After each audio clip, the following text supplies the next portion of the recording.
Good evening, folks. It's Diamond with the Oppenheimer Ranch Project and Magnetic Reversal News. And tonight, we are going to discuss the effects of the magnetic reversal on evolution. Now, we've covered this topic many times on the channel in either small snippets or larger exposés. But tonight, we're going to be covering the cutting-edge science that are bringing all of the pieces together. And we're going to be covering it together. Now, a paper that recently came out on the 29th of May, 2019, by Vigliotti and Chanel, the role of geomagnetic field intensity in late quaternary evolution of humans and large mammals, paints a broad picture, a picture that is completely opposite of a paper that came out shortly before this one, and we're going to be sharing both with you tonight. Now, the paper we'll be discussing, the most recent one, begins with this abstract. It has long been speculated that biological evolution was influenced by ultraviolet radiation, or UVR, reaching the Earth's surface. And despite imprecise knowledge of the timing of both UVR flux and evolutionary events, the past strengths of Earth's dipole field now provides a proxy for UVR flux because of its role in maintaining stratospheric ozone. This is a recent find which we can now use. Now, the timing of quaternary evolution events has become better constrained also by fossil finds, improved radiometric dating, use of dung fungi as proxies for herbivore populations, as well as improved ages for nodes in human phylogeny from human mitochondrial DNA and Y chromosomes. Not only that, the demise of the Neanderthals at 41 kiloyears can now be closely tied to the intensity minimum associated with the Landshamp magnetic excursion, which, by the way, at the same time, high UVR flux. Now, the conclusions of this paper are stunning. Now, what they start off with is what we often start off with. Correlation is not causation. But I digress. The timing of geomagnetic field strength minima, hence enhanced UVR flux as well as cosmic rays, appears to correspond to events in mammalian evolution. Now, improvements in knowledge of past geomagnetic field strength is coming like a fountain, like a waterfall. Information is coming quickly. And new mammalian fossil finds, advances in radiocarbon data and DNA analysis of fossils, use of dung fungal proxies, herbivore populations, and advances in the mtDNA and Y chromosomes to map human phylogeny have all contributed to this possible linkage, which we're sharing tonight. There is a direct correlation to minima in chromosome to map minima in geomagnetic dipole field strength at 13 and 41 kiloyears. Now that corresponds to many of the events we talk about on this channel. The Landshamp reversal at 41, and of course the Younger Dryas event at 12.5. And both of these events led to stratospheric ozone depletion and UVB levels at the Earth's surface. And do you know what we just started detecting in the last few years on the surface? UVB. Are you picking up what we're putting down? Almost everything that we've said has come true. So please open your ears and take notes. Cosmic rays, neutrons, and the mutation rate in evolution is proven. We know that when the magnetosphere wanes, cosmic rays and neutrons and protons and electrical storms and proton storms and electrons and all kinds of particles, including radioactive particles, beryllium, carbon-14, and other things rain down on our heads. And if background levels of neutron radiation can explain errors in computer memory, then they should also explain errors in DNA replication, which, by the way, is called evolution. Now, this is a lot to digest, and according to this hypothesis, the geomagnetic field influenced evolution of long-lived mammals through exposure to UVR at times of low field strength, i.e., magnetic excursions or reversals. Yeah. Ozone holes are preferentially located at high latitudes because of the role of stratospheric temperatures and polar stratospheric clouds in ozone depletion. UVR arriving at the Earth's surface may have had an influence on evolution due to its strong mutagenic effects that we are now well aware of. And soon you're going to be fat and sucked into a computer. But I digress. Let's get on with the facts. Okay, I just erased some of them, so let's go there. Now, a paper coming out recently, which is going to have to download, unfortunately.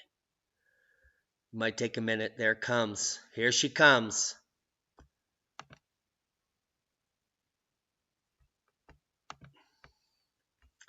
Revisiting the biological ramifications of variations in Earth's magnetic field. Now, this paper concludes that there is no correlation between evolution and magnetic reversals. And it does so just like the IPCC gets it wrong every day with global warming by using computer models, which are schmodels. Now, remember, computer models are only as good as the inputs you give them. And if you add all the wrong inputs for the situation, well, then your conclusions are dire. And this paper by Lingam is dire. In fact, I can't even believe this person is at Harvard. They should almost be embarrassed. Manas V. Lingam, please contact me. You're absolutely the most retarded scientist on the planet. Your brain capacity and your thought process is so polluted that it's almost insane. This is an absolute waste of funding, money, and time. Your entire life's work is a piece of shart. Now, if we take this as a grain of salt for mathematics, well, then you hit a home run in your abstract, your introduction, and your conclusion. Because your abstract, introduction, your analysis, and your conclusion are all based on some mathematical model, which doesn't mean shit. It is based in zero fact. And we're talking about facts here, Lingam. And if you can't become multidisciplinary and you actually work at Harvard, you can suck it. I hope you watch this, Lingam. I hope someone sends you this so that we can wake your ass up on how pathetic your work is. Now, let's talk about JET, Jet Channel, or Jet Chanel, or however you say that, and Vigliotti. These are multidisciplinary scientists that actually use facts, no computer models, and science to make their hypothesis and come up with their conclusions. So we're going to roll with this. And not only that, this paper is published in AGU 100, one of the top, scientific journals in the field. So thank goodness that some facts are getting through. And just like I bloviated at the beginning, it has been long speculated that biological evolution was influenced by ultraviolet radiation. And we now know that's true. And this paper will be shared in its entirety with you tonight. I have a new computer and new audio. And even, let's check out the new webcam. Because our laptop shut down last night. So I've been working all day to get this up and running for you guys. I hope you appreciate it. Now, here's the paper, but it might not be the full paper. Yeah, thankfully it is. Good times. So I'm going to be linking you to this full paper where you can see all of the data, the proxy data, the time frames we're talking about, and the magnetic reversals and excursions.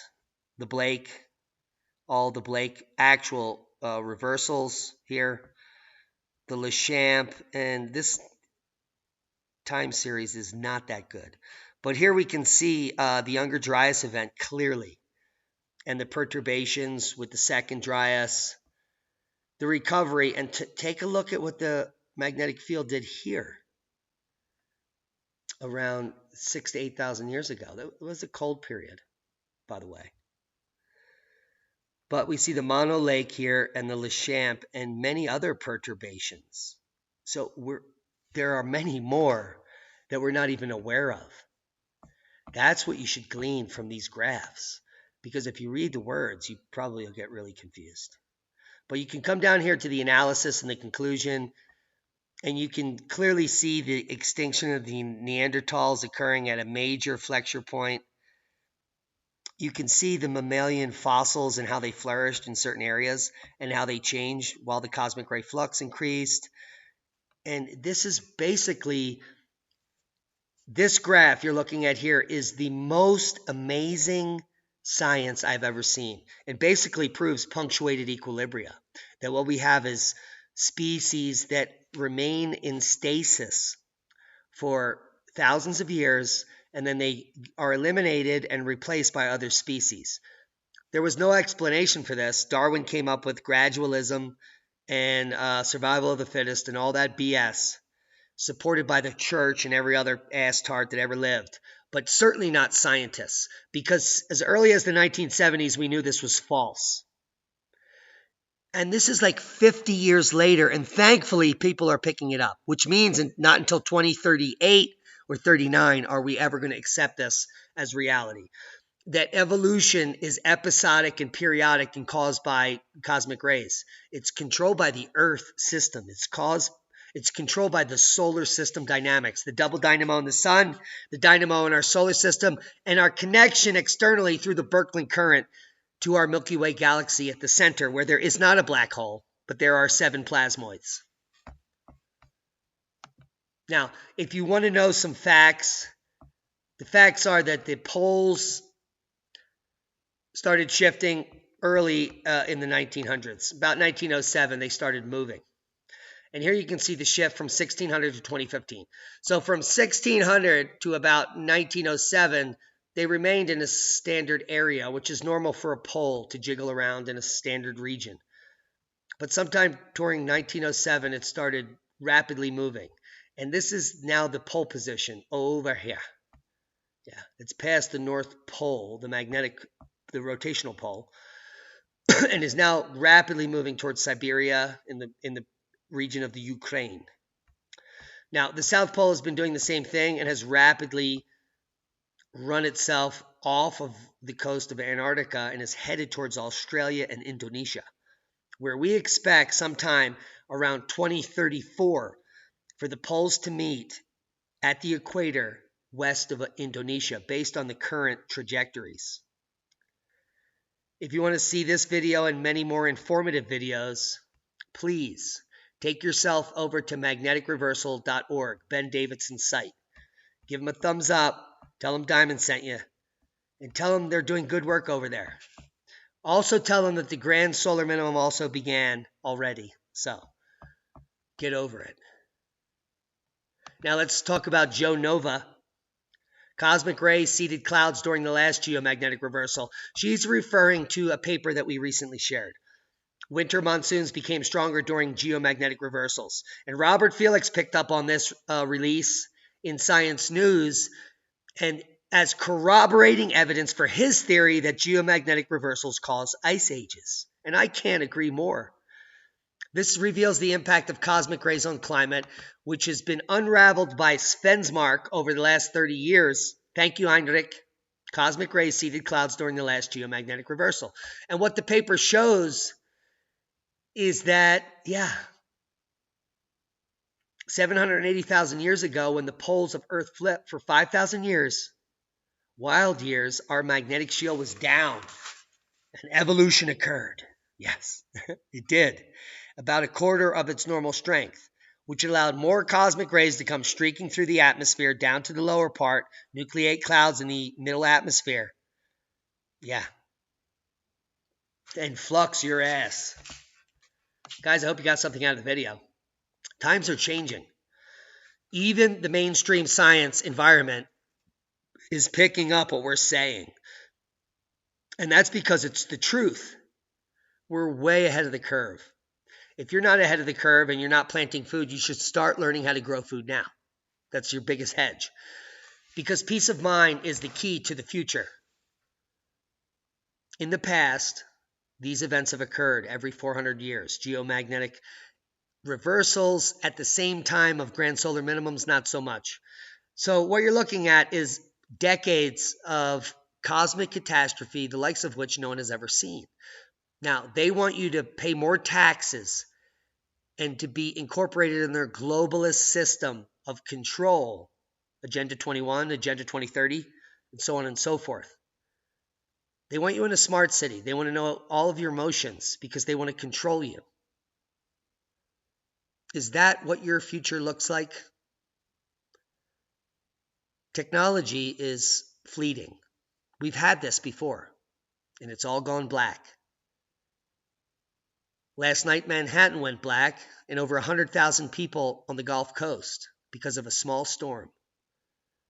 These types of events are going to continue to increase in your lifetime, and you're going to witness them. So there's no need to wait. You've already seen what's happening. There are no canned peas in Walmart. That's the big news. Everyone's emailing me. I went to the Walmart and there were 2 shelves empty. But if you think you're going to live on canned food for the rest of your life, you've already are a sucker. Those of you people that are emailing me about canned food shortages and you're eating that right now, do you know how sick you are? How many pharmaceuticals do you have to take because your doctor demands it? Blood pressure medicine, all that garbage. I don't take anything. I haven't seen a doctor in 15 years, and I never will after I saw what they did to my family. They killed my mother. And they're killing you. They're part of the cabal of the food system. If you don't know what we're talking about, my whole life's work began with the March Against Monsanto. We told over 1 billion people what a genetically modified organism is, and about 10% were pissed. And you should be too. There is no more processed food that will be available in a short time. It is time you go back to basics. Learn how to wildcraft. Learn how to wild harvest. Learn where mushrooms grow from. Learn how to grow your own food. Preparewiththeranch.com. Preparewiththeranch.com. Proper prior planning prevents piss poor performance when geomagnetic excursions and reversals cause evolution, and you are being evolved now, which means you're becoming extinct. We know the insects are.